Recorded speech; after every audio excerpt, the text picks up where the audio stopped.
Ako naman ay sabihin na nating sumasabay sa agos, subalit may preno tayo. Kailangan ko din magsalita. Doc, kahit saang organisasyon, kahit saang community, may mga taong nagkakagusto sa atin, may mga taong hindi nagkakagusto sa atin. How did you handle that as a public official? Lalo na internally sa DOH. Alam mo, Tito Boy, isa sa pinagmamalaki ko, wala akong inaway. Bagamat maraming umaaway sa akin. Bagamat, Tito Boy, sinasabi ko rin sa iba na hindi ako mabait. Hindi ako santo. May hangganan. Kung magkakamali kayo, sabi ko sa mga tao ko, pagtatanggol ko kayo.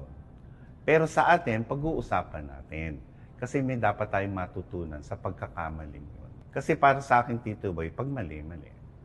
And maririnig na nila talaga na yung nasa isip ko, nasa puso ko, pararating ko talaga. Mula sa paninilbihan sa gobyerno, mula sa paninilbihan sa taong bayan, sa pamamagitan po ng Department of Health, ikaw ngayon ay bahagi. You're the second nominee of HEAL PH Party List. Bakit niyo po pinasok ang party list?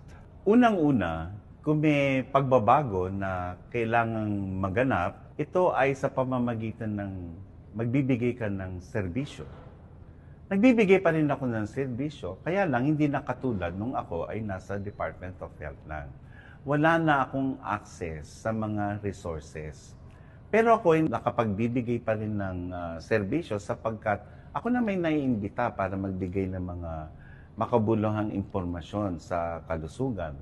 Ang pangalawa naman ay kung may advokasya ka.